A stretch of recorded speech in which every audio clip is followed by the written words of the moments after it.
That was excellent, Alicia. Well, here I am with Alicia Sedgwick, and this is not the first time we've talked before. She's a favorite friend of mine. And well, we've got another book out called Being, which we're going to talk about. First of all, good morning, Alicia. Hey, Hello, Mike. Hello. straight up It's there so with lovely. It's lovely to be with you. And actually, I want to say, first of all, that I feel very grateful for you because you are already practicing a lot of what I am saying in my book, because you are always being grateful, you are being happy, you are being in the moment. And I really appreciate that. So well done, you, and thank you very much. Oh, that's really kind. I wasn't expecting that. Thank you so much. Well, Well, it's very true. you are an amazing, inspirational educator, and I don't know how you turn a bunch of students into people who you aspire, and they move on in their careers, having been inspired by you. Where does that inspiration come from? Where is it rooted in you? Did you learn it? Were you born with it? I think that I have always wanted to help people. As you know, Mike, I was a lawyer when I was in England. And the thing that I liked about that was that I was able to help people through very difficult times in their lives. I was specialized in family law.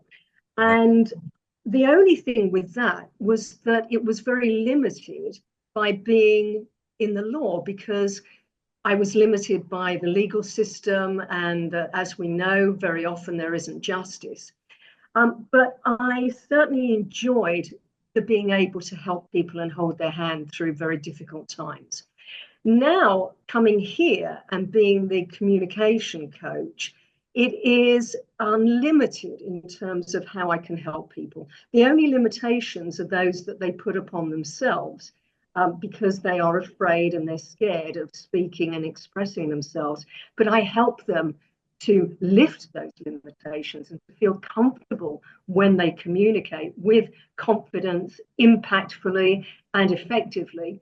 So now I've really found my niche because I can help people fully and in a way that is so satisfying and fulfilling. Well, you've had a lot of experience helping people and teaching people. Do you find people are less able to express themselves these days than they were in the past? Do people feel inhibited by our social environment? It seems the more social stuff we have, the more pressure on us there is to conform, in my view. Yes, yes, I agree, Mike. And of course, we now have the added pressure that so much of our communication is online. Mm. And people don't know how to communicate effectively when they are online. And they do feel inhibited because it's a medium where they have to perform and they have to express themselves and they don't know how to do it. So I did find actually that through COVID and the pandemic, everything went online. And of course, people didn't know how to deal with it. Very, very stressful. And even coming out of that, that now things are still online and people are stressed and they're pressured. So my training and coaching really helps. And yes, I do think that people do feel very inhibited. They've got to perform and they've got to be on social media as well. And that's a whole medium where they've got to be impressive and they're scared. I mean, public speaking anyway, people are scared. It ranks even beyond people fearing dying. So, Really? yeah, yes, it does. It really does. And people do feel very, very stressed. So I am able to help them to overcome those fears and to have control and power when they speak. Well, your previous book was a real hit. And now we've got a new one called Being. And for somebody who is doing, you were saying stop do and be and being. Yes. How do you reconcile those two things? Well, I am somebody who has been very guilty of being busy, busy, busy and doing, doing, doing. And so I can absolutely relate to how everyone does feel that they are doing, they are busy, and again, very stressed. And I want to remind people that we are not human doings, we are human beings. And it's getting back to that being. It's getting back to perspective. It's getting back to our priorities and what is important to us, and not feeling compelled to be doing other things that are not our priorities and not most important to us, and to actually be still, to be in the moment. I couldn't agree more. Well, when we were talking, you intend this to be actually a practical book to help people. That's the target of all your everything you do, your previous book and this book. And Yes. is there some example that you can give us to take away that would give us some sort of a feeling that, well, we'll have learned something today? Well, that would be lovely. Thank you so much. I think, let's go to that being in the moment. Because again, we are also guilty of not being in that moment because we are on our phones constantly. When we are somewhere, even when we're driving in the car, I love music, Mike. It's very, very important to me. And actually, each chapter of my book has a song and a singer of that song, to set the tone of the chapter and give a really expression of how the chapter is going to be. So, for example, being in the moment, it's got the right now sung by Van Halen.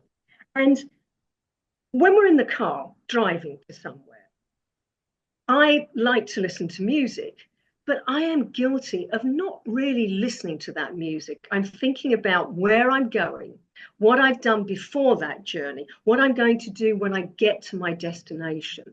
And what I'm saying to people is that be in that moment. Remember, present is a gift.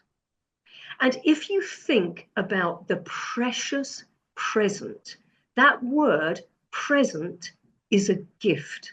And being in that moment is a gift.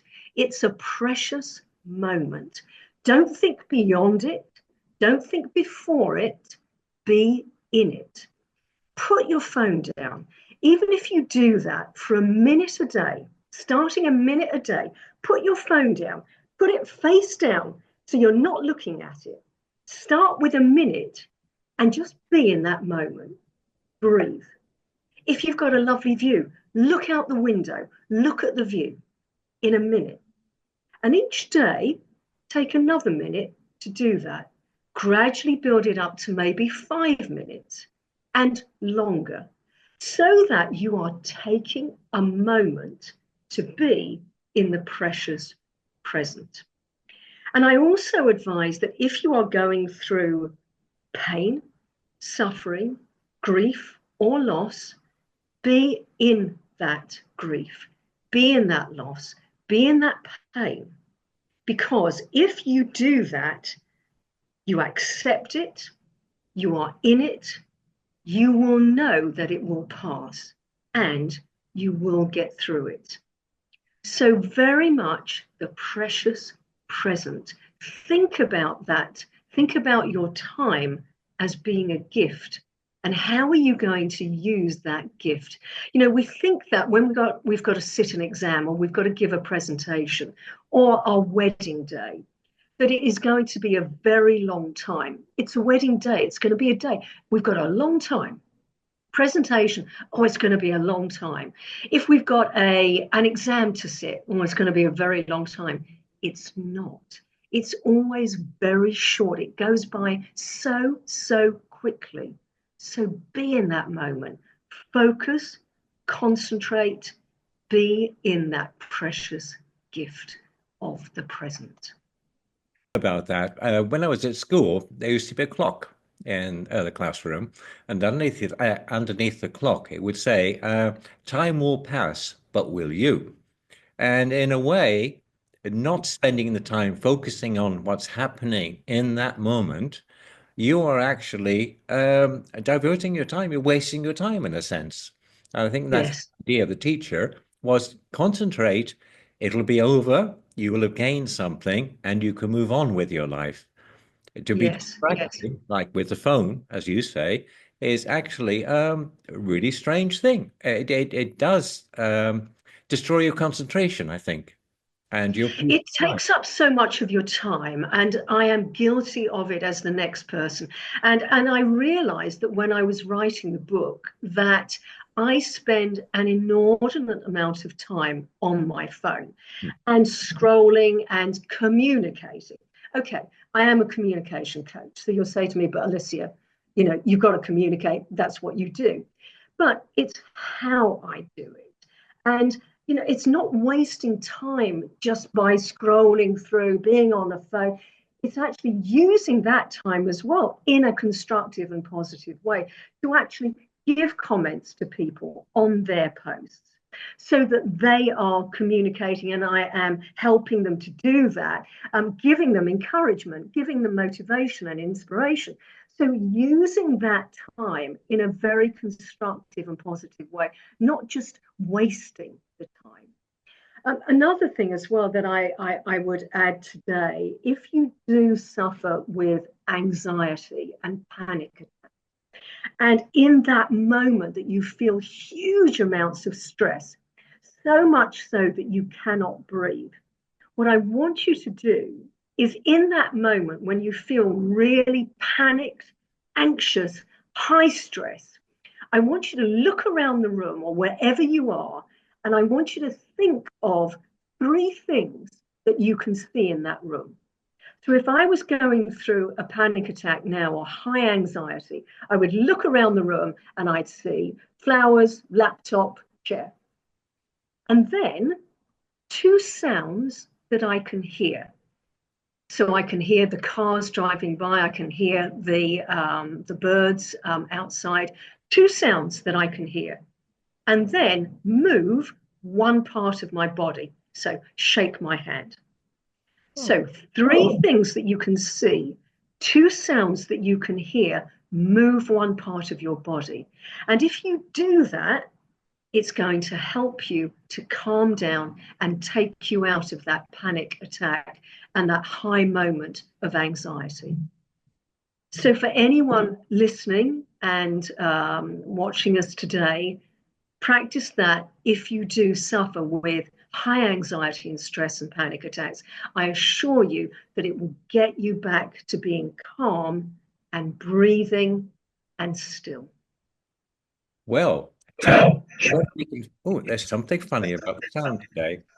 I think I'm getting a bit of reverb from you. Anyway, let's not Oh, talk about sorry. it. Let's talk about how we can find out more about your book and where we can get it from and when it's going to be released and how it's going to be released.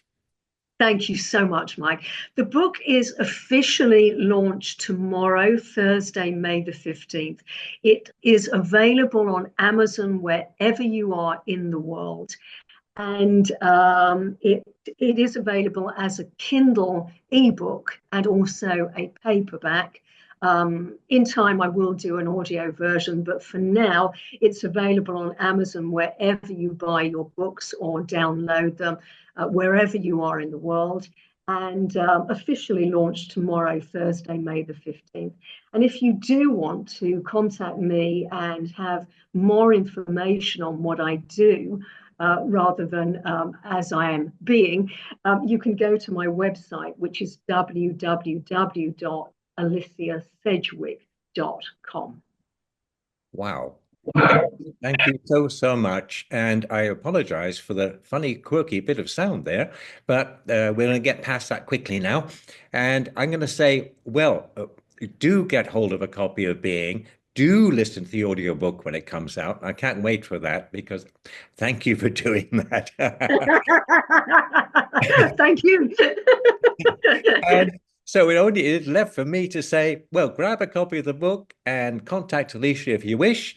And I will post the links on the video, that's for sure. And well, remains for me to say thank you so much, Alicia, for sharing your time with valuable time with me. Thank you so much, and thank you for being with me today. A delight, absolute delight as always. So we're going to have big smiles while I go and search for the off button.